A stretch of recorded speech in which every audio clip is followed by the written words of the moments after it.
Isang mapagpalang umaga muli ating mga kapatid dito sa Kawan ng Panginoon. Narito muli tayo upang mag-aral ng salita ng Diyos.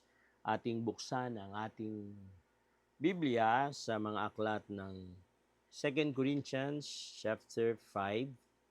Simulan natin sa verse 14 hanggang 18. At aking babasahin sa NIV version, ganito ang pagkakasabi. For Christ's love compels us, because we are convinced that one died for all, and therefore all died. And he died for all, that those who live should no longer live for themselves, but for him who died for them and was raised again. So from now on, we regard no one from worldly point of view. Though we once regarded Christ in this way, we do so no longer. Therefore, if anyone is in Christ, the new creation has come. The old has gone, the new is here.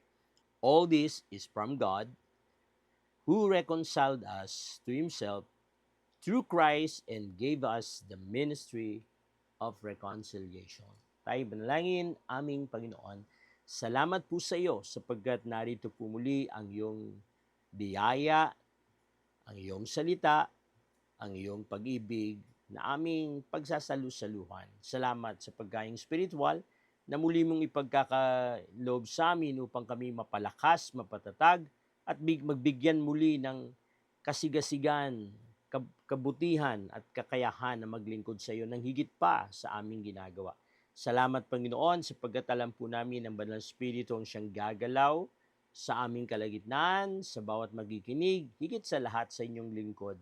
Gamitin niyo Panginoon ang oras na to para maging kapurihan sa pangalan mo at kalakasan, katagumpayan at buhay para sa mga taong makakarinig nito. Salamat Panginoon. Ito po ang aming panalangin sa pangalan ng aming Panginoon Jesus. Amen. Dito sa ating binasa, makita natin sulat ni Apostol Pablo sa mga taga-Korinto. Ito'y pangalawang kapitulo na ito'y naglilinaw patungkol sa kalagayan ng Kristiyano. Makita natin yung unang Korinto, ang talakayan doon ay patungkol sa pagkakamali ng church, mga issue ng church. Pero yung pangalawang Korinto, idinidiin dito yung ministeryo ni Pablo, yung paglilingkod niya in a new covenant, dun sa pangalawang covenant, yung kaibahan ng paraan ng paglilingkod na ginawa ng Diyos, paraan ng pagkakaligtas. Ang ating pamagat ng ating pag-aaral ay yung kakaiba at walang katulad. Kakaiba, walang katulad. At yun yung, dun tayo tutungo sa ganung mga kalagayan sapagkat yung paraan na ginawa ng Diyos, paano tayo liligtas, paano tayong binago, paano tayong ginamit ay kakaibang kakaiba at walang katulad. Magita natin mamaya kung paanong paraan ang ginawa ng Diyos. Dito magita natin ang pagiging kakaiba. Minsan ay may dalawang bagay na dinadala sa tao. Dalawang pamaraan. Una, magita natin ang pagiging kakaiba ay hindi ka tanggap-tanggap sa tao. Pag ikay hindi ka parehas nila, at asa mo hindi ka nila lalapitan. Kapag pumunta ka sa isang lugar na ang damit nila ay nasa trend or uso, asahan mo at kapag ang damit mo ay wala sa trend, ayaw sa yung lumapit ng tao. May mga taong lumelevel sa kanilang kalagayan. Kung sino lang yung kanyang, kung sa tingin niya ay matatalino, doon lang siya sa matatalino. Pag hindi ka matalino, ayaw ka nilang samahan. Kaya yung pagiging kakaiba, kasi ang tingin nila sa iyo maliit, mahina, o hindi karapat-dapat ay negatibo para sa iba. Kadalasan maraming taong nadidepress kasi walang makatanggap sa kanila, hindi sila tanggap kung sino sila. At yung pangalawang kakaiba, ito naman yung kabaliktaran. Ito naman yung positibo, hinangaan. Dahil ikay kakaiba, wala kang katulad, angat ka sa iba. Kagaya ng mga sa eskwelahan, yung mga estudyante na nag-excel dun sa kanilang academics. At makita natin dito na hindi kayang tapatan ng ibang estudyante, kaya sila'y kakaiba. No? Sila'y may ibang kakayahan na siyang inaangaan. Pero dito, hindi natin alam kung sa paraan ng Diyos na ito, na ito ba'y hinangaan o hindi. At makita natin, nung panahon, nung ipinapangaral ni Pablo ang salita ng Diyos, hindi ito hinangaan, bagkus ito'y pinagtawanan, yung kaparaanan ng Diyos, kaparaanan ng pangalawang tipanan, ito'y tinawag na mahina, ito'y tinawag na kamangmangan. Kaya nga, makita natin yung kalagayan ni Pablo kung paano siya ay naging minister of the new covenant, paano niya itong ipinangaral, paano niyang ipinaliwanag. Kasi sa mga taong nakapaligid sa kanya, nakita nila na hindi katanggap-tanggap na si Jesus ay maging tagapagligtas. Bakit? Si Jesus ay pinako sa krus. Bakit hindi katanggap-tanggap? Si Jesus ay pinagbintangan sa isang krimen. Kaya siya naparusahan ng death penalty. At nakita natin na sa kanilang kalagayan ay sila yung kakaiba na hindi katanggap-tanggap. Pero salamat sa Panginoon, yung pagiging kakaiba ng Panginoon ay sinadya niya para hiyain ang paraan ng mundo. Yung pamantayan ng mundo ay malayo sa pamantayan ng Diyos. Kaya, ating tatalakayin to para makita rin natin yung pagpili sa iyo ng Diyos, yung pagpasok mo sa isang tipanan, ang unang-unang hinahanap natin, hinahanap ng Diyos ay yung kung paano tayo maging kakaiba. Kung paano tayong mailayo sa sistema ng mundo, sa kaparaanan ng mundo, at kung paano tayong mabago sa kaparaanan ng Diyos at sa pamantayan ng Diyos. Kaya may tatlong bagay tayong tatalakayin dito. Una, sa may verse 14 at 15, tinalakay dito yung ang pag-ibig ng Diyos ang siyang nag-uudyok sa atin. Yung compel us because He convinced us, we are convinced that one died for all and therefore all died. Dalawang bagay, una yung kanyang dakilang pag-ibig, ang siyang ibinigay niya para tayo ay masagip. Di ba? Katunayan, pag pinag-aralan natin kung sino ang nagkasala, malinaw na ang taong nagkasala. Ang tanong, kanino siya nagkasala? Malinaw na sa Diyos siya nagkasala. Sa pangkaraniwan, yung pinagkasalanan ang siyang magbibigay ng kaparusahan. Yung magrereklamo at magbibigay ng hustisya at parurusahan ng tao. Pero hindi ganoon nangyari. Bagkus baliktad. Yung tagapagligtas na magdadala ng kaligtasan, ang siyang pinarusahan. Ang siyang binigyan ng kaparusahan. Ang siyang nagsakripisyo na kung saan dapat tayo magsasakripisyo. Kaya't makita natin sa una, kakaibang kaparaanan. Ang ginawa ng Diyos ay kakaibang kaparaanan. Sa unang aklat ng Korinto, binanggit niya doon kung bakit pinili niya ang mga mangmang at para hiyain yung matatalino. Yung sistema ng mundo ay hindi aabot sa pamantayan ng kahinaan ng Diyos. Sapagkat makita natin, ang Diyos ay kakaiba sa lahat. Kaya't yung lahat ng kanyang kaparaanan, asahan natin ay naging kaiba. Pag-usapan muna natin yung pag-ibig ng Diyos. Makita natin, karamihan ng issue kapag merong settlement or argument, asahan mo, napakaraming rules niya, napakaraming mga petition diyan, napakaraming mga dapat gawin, dapat ipabayad, dapat pag-usapan, paanong makabawi. Pero kakaiba, nung nilatag yung ating kasalanan sa Diyos, kakaiba kasi ang ginawa niya, yung sobrang pagmamahal niya sa atin, ang siyang nagbigay sa kanya ng kakayahan na ialay ang kanyang buhay para sa atin. Nagsakripisyo siya para tayo maligtas. Kaya, makita natin yung pag-ibig ng Diyos ay makapangyarihan. Yung pag-ibig na hindi makasarili, pag-ibig na may kakayahan para maramdaman ang lahat ng tao kahit ayaw maniwala sa Kanya. Kaya, makapangyarihan ang pag-ibig ng Diyos. Yun yung meaning natin na agape love, no? Greatest love. At yung pag-ibig na hindi nakatuon sa sarili, kundi nakatuon sa iba. At yung pangalawa dito, yung one died, all died. Di ba? Merong isang taong namatay upang tayo na mananampalataya ay mamatay kagaya niya. Hindi na natin kailangan gawin yung ginawa ni Jesus na ganung kamatayan sapagkat siya na ang gumawa nun para sa atin. Pero tiyak mamamatay pa rin tayo. Pero ang punto niya, pagkatapos niyang mamatay at muling nabuhay, nagawa niya ang tungkulin niya sa kaligtasan. Paano tayong maligtas? Ang kaparaanan ng Diyos ay una yung grace, namatay siya para sa atin. Pangalawa, yung faith, kailangan panampalatayaanan mo yung ginawa ng Diyos sa iyo. Kailangan paniwalaan mo yung ginawa niya sa iyo. At pagkatapos, manampalataya ka sa Kanya. Kaya makita natin yung kaligtasan mangyayari sa paraan ng kamatayan ni Jesus. Walang pag-uusapan na kaligtasan o kung pagpapatawad ng kasalanan kung alisin mo ang kamatayan ni Jesus. At dito malinaw ang kaparaanan para maalis ang iyong pagkakautang, ang ating pagkakautang, yung ating kasalanan ay kailangang mamatay ang tagapagligtas. Wala kang makitang ganung kaparaanan. Kakaiba ang dala ng ganung kaparaanan. Si Jesus lang ang gumawa ng ganun. Kaya nga, pag sa mga ilang talata, makita natin, kay Pedro, sabi niya, inilihim to maging sa mga propeta.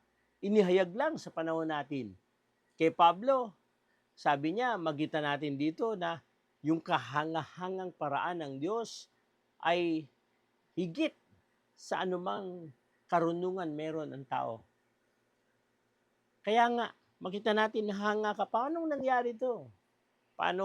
Bakit niya naisip na ganito yung paraan ng pagkaligtas?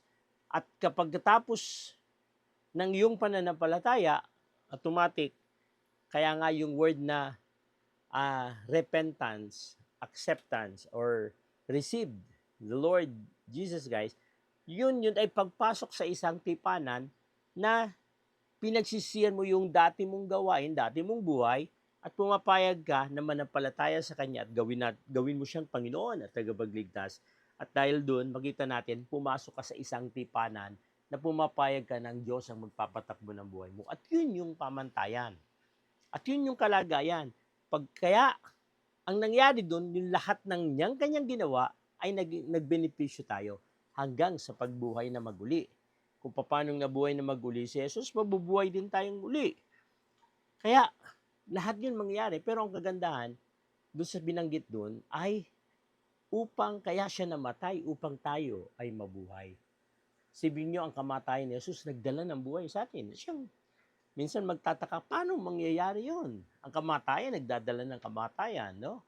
Pero dito, ang kamatayan ni Jesus nagdala ng maraming buhay. Kasi maraming nakaunawa at maraming tumanggap sa Panginoon. Kaya, dito makita natin, at ang maganda pang binanggit niya doon, upang tayo, binaalay niyang kanyang buhay at siyang namatay para sa ating kasalanan, upang tayo na mga naligtas, ialay naman natin ang ating buhay para sa Kanya, para sa ating Diyos. At yun yung kakaiba. Ang paraan ni Jesus ay kakaiba, pero ang epekto ng kakaibang kaligtasan ay paglilingkod din para sa Diyos. Kaya nga, nawa bilang mga Kristiyano, maintindihan natin na yung ating ginagawa, yung ating pamaraan sa buhay ay dapat kaparehas ng pagkakaiba ng kaparaanan, ng biyaya, kaparaanan ng Panginoon. Huwag tayong papayag na yung ating kaparaanan ay sistema ng mundo o sistema ng flesh. Dapat ang ating kaparaanan ay katulad ng kaparaanan ng Diyos. Alam nyo, kapag ganun nangyari, walang bagay na magpapahirap sa atin. Halimbawa, yung nasa paligid natin ay masasamang tao o mga bagay na walang ginagawang matino, hindi ka maapektuhan. Hindi ka maapektuhan. Bagamat madalas, yung flesh mo maiinis, maasar. Pero dahil ang pamantayan mo ay pamantayan ng Diyos, mas marami kang kasama na hindi matuwid. Mas marami ang pagkakataon para maipangaral ang salita ng Diyos sa kanila. Hindi yun kalubihan. Hindi kawalan. Bakit? Sa kaparaanan ng Diyos, lahat may dahilan. Walang bagay na dumarating na walang dahilan. Kaya't nawa gamitin natin. Maging sa parenting, magita natin yung grace dapat naroon. Sa family, dapat yung grace naroon. Yun ang ginawa ng Diyos. Makasalanan tayo, hindi niya tayo pinagbuhat pa ng napakaraming kabigatan upang ipahayag natin na kailangan nating maligtas. Ang Diyos ang gumawa ng sistema, ang Diyos ang gumawa ng kaparaanan. Nung manampalataya tayo, dumating ang kaligtasan. Kakaibang paraan paanong iligtas ang tao. Katunayan, maging ang mga Hudyo, nalito sila. Hantay nang hantay sila dun sa Kristo na darating na anak ni David, na siyang pananaw nila isang hari. Pero dumating ay isang Jesus na isinilang sa sabsaban. Isang Jesus na hindi kilala. Di ba? Kaya makita natin, imbis na itaas nila si Jesus, sila pang gumawa ng paraan para ipapako si Jesus. Pero as usual, kakaiba pa rin yung kamatayan ni Jesus, nagdala ng tagumpay. No? Kaya sa pangalawang bagay, hindi lang kakaibang kaparaanan, kundi ang kanyang dala ay kakaibang pagbabago. Sabi niya sa verse 16, so from now on, we regard no one from worldly point of view. Though we once regarded Christ in this way, we do so no longer. Okay, sabi dito ni Pablo, ay tuloy natin sa 17, therefore, if anyone is in Christ, the new creation has come, the old has gone, the new is here. Okay, dito sa verse 16, makita natin yung pagbabago pag tiningnan natin yung talata at inintindi. Ang sinasabi niya doon, yung perspektibo natin nag-iba. Bakit? Ano bang pagkakaiba nung pag-iisip natin nung hindi pa tayo mananampalataya at saka pag-iisip natin nung tayo mananampalataya? Isa, fleshy and spiritual. Yung fleshy, isa ang pananaw, fleshy. Ano mang pananaw natin about worldly things, ano mang pananaw natin, ano yung sistema na umiiral? Walang pagkakaiba. Pero nung nagkakilala tayo sa Panginoon, yung pananaw natin naging spiritual. Hindi natin nakikita yung kataasan ng mangyayari sa physical. Ang hinahanap natin, yung kataasan na pwedeng mangyari sa pamagitan ng spiritual na bagay. Kaya nga, nakita natin, banibagong kakaibang pagbabago na ginawa ng Diyos. Una, makita natin ay yung kapag kinumpare natin, no? Kinumpare natin yung sitwasyon ng mga nila Pablo noon, sabi niya, kami rin naging ganyan ang aming pananaw. Tiningnan nila si Jesus bilang tao lang. Tiningnan nila si Jesus. Katunayan, pinag-usig ni Pablo ang mga naniniwala kay Jesus bilang tagapagligtas. At yun yung kalagayan nila. Naging ignorante rin si Pablo. Bakit? World perspective ang ginagamit niya.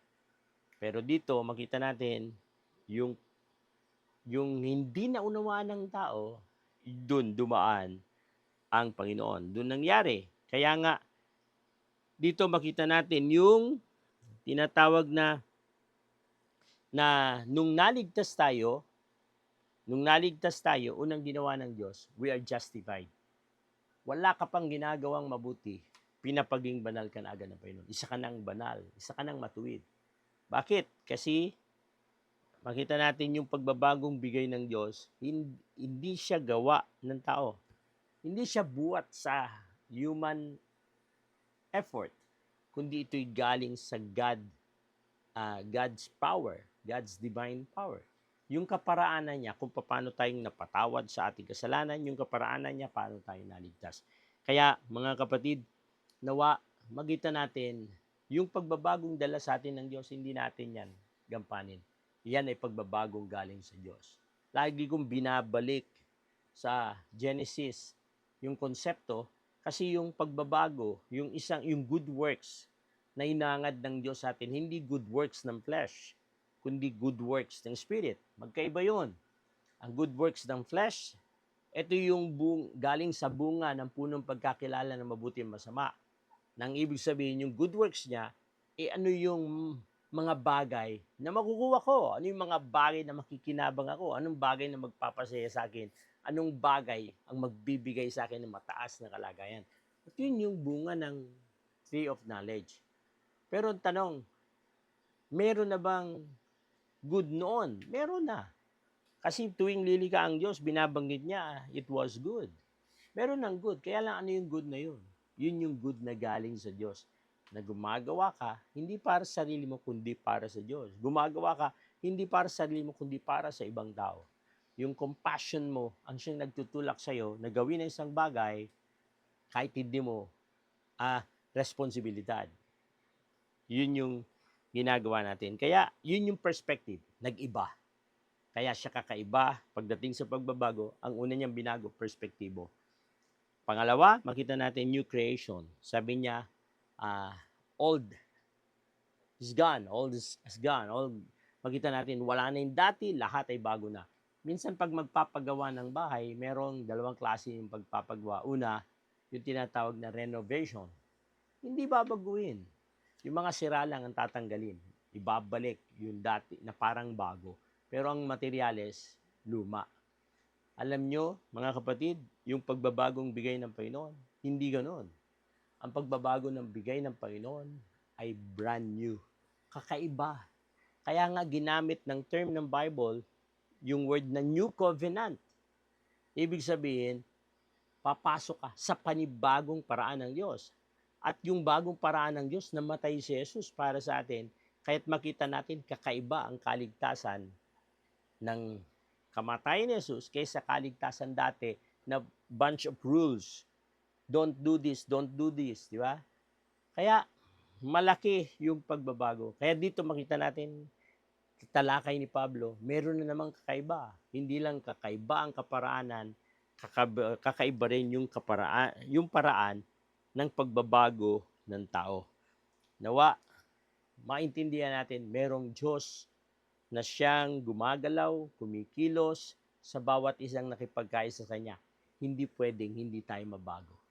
Babaguhin tayo ng Panginoon. Ang kaligtasan ay hindi nakukuha sa paggagawa ng mabuti. Pero ang kaligtasan ang nagdadala sa atin para gumawa ng mabuti. Ulitin ko, ang kaligtasan ay hindi nakukuha sa pamamagitan ng paggawa ng mabuti, pero ang pagkakaligtas ang siyang nagtutulak tayo sa atin para gumawa ng mabuti.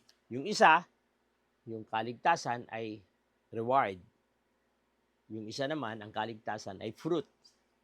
At ang totoo, ang biblical, ang kaligtasan ay fruit. Kaya dito, ang kaligtas, kaya nga siya pagbabago, kailangan ng Diyos ng radical transformation. Ano ibig sabihin ng radical transformation? Hindi yung antayin mong dumating ang araw na yun, kundi pwersahin mo yung sarili mo. Kahit na yung ibang tao hindi nagbabago, ikaw, pipilitin mo pa rin magbago. Yun yung radical.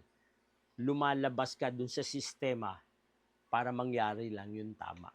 Okay, panguli, at dito sa verse 18, sabi niya, hindi niya lang tayo binago, binigyan niyang new creation, kundi sabi niya, all this is from God, who reconciled us to Himself through Christ and gave us the ministry of reconciliation.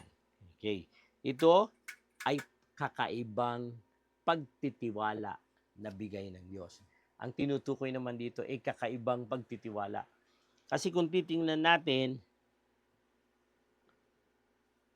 ang isang taong makasalanan, isang taong hindi karapat-dapat, kadalasan mahirap yan pagkatiwalaan. Pero makita natin, ang kaligtasan ng Panginoon ay para sa lahat. Ano may nagawa mo dati, kaya kang tingnan ng Panginoon sa pamantayan mo ngayon. Hindi ka nakakulong dun sa minsan mong nagawa, kundi nakakulong ka kasi pagmamayari ka ng Diyos, ikay bayan ng Diyos. Kaya, ang ginawa ng Diyos, kahit na ganun ang ginawa mo, papayagan ka niya, gusto kitang gamitin. Kahit hindi ka karapat-dapat, gusto kitang gamitin. Yun yung maganda sa ating Diyos. Hindi siya namili na o sino yung mga Kristiyanong hindi pa nagkakasala, sila yung gagawin kong pastor. Halos karamihan ng naglingkod sa Panginoon, may mga experience siya na talagang makasalanan siya. Kaya nga, sabi ni Jesus kay Simon, merong pinautang sa maliit na halaga at may pinautang sa malaking halaga. Pareha sila pinatawad. Ang tanong, sino magmamahal ng higit? Ang sagot ni Simon, yung nagpinautang sa mas malaking halaga. Sabi ni Jesus, tama ka. Tama yung sinabi mo. Kaya nga, magita natin, yung transformation na ginawa ng Diyos ay kaparaanan niya upang lalong magbago ang tao, upang lalong maging makapangyarihan upang lalong makapangyarihan ang kaligtasan bigay ng Diyos sa atin.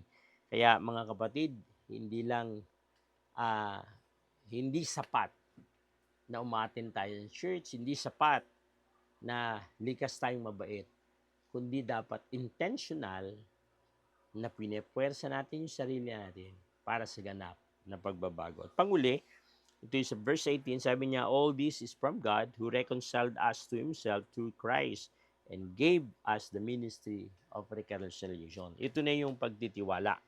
I-recap ko, una, kakaiba yung kaparaanan ng Diyos. Kakaiba yung kaparaanan na ginawa ng Diyos. Pangalawa, kakaiba yung pagbabago na ginawa ng Diyos.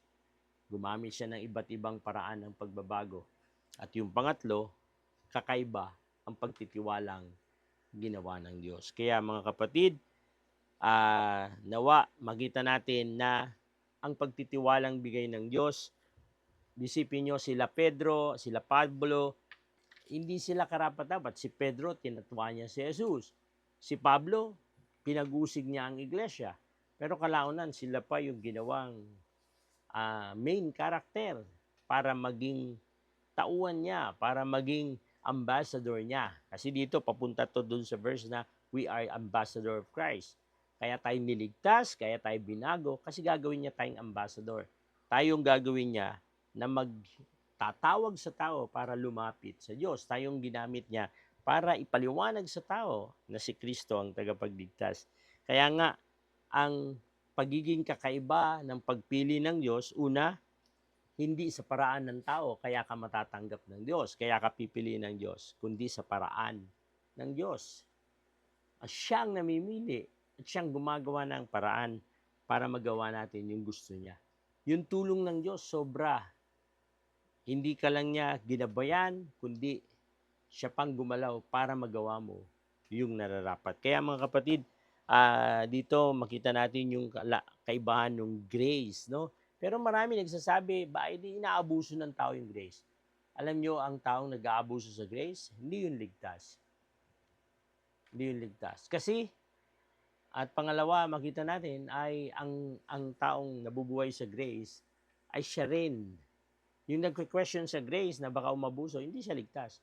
Pero yung mag-a-apply ng grace, ito yung pataas ng pataas ng level. Bakit? Kasi makita natin dun yung Diyos na kanyang pinaglilingkuran ay isang kasiyahan na paglingkuran. Bakit? Sobrang laki ng grace niya. Ilang beses tayo nagkasala pero tinanggap pa rin tayo ng ating Diyos. Kaya doon makita rin natin yung bakit kakaiba, yung verse 18, kasi tayo ay nakipag-isa kay Kristo at inialay niya yung kanyang, sabi doon, God gave us the ministry of reconciliation. Ang sabi niya, ang Diyos ang nagbibigay sa atin ng kakayahan na maglingkod. Grace din yun, mga kapatid. Grace din yun. Madalas, akala lang natin sa grace, yung kaligtasan, yung ginawa ni Jesus. Kundi yung paggamit sa atin, grace din. Bakit? Mas marami ang karapat-dapat. Mas maraming magaling magsalita kaysa sa atin. Mas maraming tao, yung mas mataas ang pinag-aralan sa atin. Pero bakit tayo ang ginagamit ng Diyos? Kasi pinagkatiwala niya sa atin ang mga bagay na ito. Ito yung tinatawag na grace. Kaya dito, yung God's effort, yun ang talagang gumalaw. Kaya mga kapatid, nawa, wala tayong space sa puso natin na magyabang, na mas magaling ako sa kanya mas magaling ako kaysa sa iba. Hindi ganoon ang pamantayan ng Diyos. Kaya ka pinili niya dahil hindi dahil sa ganoon, kundi dahil nakita niya na meron na pwede kanyang gamitin para sa paglilingkod sa kanya. Magiging modelo ka. Hindi nagmomodelo ang Diyos ng mga sikat na tao. Minomodelo niya mga pangkaraniwang tao na willing sumunod sa Panginoon, no? Kaya dito, yung buhay ni Jesus ang naging dahilan kung bakit tayo pumayag bakit tayo pumayag na maglingkod sa Kanya. Yun yung tinatawag na grace na sinabi ni Pablo na hindi lang sa kanyang pagkaligtas ay grace, kundi sa pagkatawag sa Kanya is grace. Kasi sabi ko nga kanina, pinag-usin niya pero ginamit pa din siya ng Panginoon para mangaral sa iba't ibang bansa, iba't ibang lugar. Kaya, yun yung grace. Kaya dahil sa ating pagiging katiwala, yung word na katiwala, ang mas tamang term pala, kakaibang pagtitiwala, no? Yung katiwala, hindi trust, yung stewardship, ay dito makita natin ay galing sa Diyos at yung kanyang buhay ay pinagkatiwala niya rin sa atin, kaya dapat mamuhay tayo ayon sa pamantayan ng Diyos. Alam niyo po, yung pinagkatiwalaan niya tayo ng kaligtasan. Pangalawa, pinagkatiwalaan niya tayo ng ministry. Kaya nga sabi dito, Ministry of Reconciliation. Yung dalawang yun, makita natin ay napakalaking pribileyo para sa atin. Una, ang Diyos, pwede siyang kumuha ng mas magagaling sa atin. Una, ang Diyos, pwede siyang gumalaw kahit hindi tayo gumalaw. Walang mawawala sa Diyos kung ayaw natin maglingkod sa Kanya. Sa atin, maraming mawawala. Pero dito, makita natin, pumayag ang Diyos na tayo maglingkod sa Kanya kahit may mga bagay na hindi pa tayo perfecto. May mga bagay na kulang pa tayo. Kaya, mga kapatid, huwag nating payagan na hindi pagsamantalahan o hindi, anong tawag dito? Yung opportunity ng pagiging ligtas natin. Una, yung salita ng Diyos ay nasa iyo. Yung kapangyarihan ng Diyos nasa iyo. Pangalawa, binuhay niya ang espiritu mo na walang paniniwala sa Diyos, ang pakiramdam lang sa buhay mo, yung flesh. Na yung flesh na yun, makita natin against dun sa power ng Spirit. Kaya nung tinanggap mo ang Panginoon bilang tagapagligtas, ang unang ginawa ng Diyos, binuhay ang Espiritu mo. Dahil buhay ng Espiritu mo, nagdi-desire siya ng Word of God. Nagdi-desire siya ng ministry. At yun yung pribileyo na bigay ng Panginoon. Yun yung kagandahang bigay ng Panginoon. Pero makita natin kung yung lahat ng ginawa ni Jesus na paraan ng paglilingkod, gagawin din natin. Yung mga dinaanan ni Jesus, dapat daanan din natin. Hindi tayo kailangan pako sa krus, kundi kailangan lang natin manampalataya na walang bagay na darating sa atin na hindi kalooban ng Diyos. Kaya pumayag tayo na magpagamit sa Kanya. Gamitin natin yung kapangyarihan ng Diyos. Hindi lang yung Espiritu ang binuhay niya, kundi nilagay niya pa ang Espiritu Santo. Mga kapatid, nung tinanggap natin ng Panginoon bilang tagapagligtas, binilang Kanya sa Kanyang kawan. Ginawa Kanyang espesyal. Kinuha niya. At dahil doon, hindi ka lugi. Lahat ng bagay pwede mong gagawin. Binanggit din ng Bible na maging yung buhay natin ay nilagay niyang Espiritu Santo upang tayo alalayan sa lahat ng oras. Kaya, nawa, sa ating pagsasalita, sa ating mga desisyon, sa ating mga galaw, makita ng Diyos na ginagamit natin ang kataninuan at kakayahan ng Banal Espiritu. May magandang halimbawa dito. Sa isang taong ligtas na pinagkatiwalaan ng biyaya ng Diyos ng Banal Espiritu, paano mo siya mapapakinabangan? Tingnan nyo, pag ang isang tao nagalit, asahan mo, ang gagalaw dyan flesh. Pero pag ang isang Kristiyano na nagtitiwala sa Diyos ay nagalit at naalala niya yung paraan ng Diyos, gagawa siya ng paraan na hindi katulad ng paraan ng flesh, kundi paraan ng mundo. At dito, makita natin na sasamantalayin niya. Tingnan nyo, paano mangyari? Merong isang tao na hirap, pero hindi nagtitiwala sa Diyos. Dahil sa kanyang kalagayan, nung ma-hospital siya, opportunity yun para maintindihan niya na kailangan niya ang Diyos. Opportunity yun. May naghirap, may nangailangan, opportunity yun. Nakita mo nakatambay, parehas kayo naganda, opportunity yun. Tandaan mo natin, we are ambassador of Christ. Ang goal natin, dapat ipaalam sa tao kung sino si Kristo. At yun yung pangatlong kakaiba. Pwede siyang pumili ng mga newscaster, pwede siyang pumili ng magaling ng tao na artista. Pero kasama tayo sa pinili ng Diyos. Kaya yun yung kakaiba na pagtitiwalang ginawa ng Diyos. Kaya sa ating pagtatapos, ito'y ministry of reconciliation at sa dulo, tayo'y magpa-function as ambassador of Christ upang marami pa ang dalhin sa Panginoon para maglingkod sa ating Diyos. Kaya sa ating pagtatapos, gusto ng Diyos gawin tayong modelo. Pero hindi niya tayo magagawang modelo kung sa umpisa pa lang na pinagkatiwala niya ay hindi na naganap. Pangalawa, nakita natin, hindi tayo nababago. Pangatlo, nakikita natin na meron tayong mga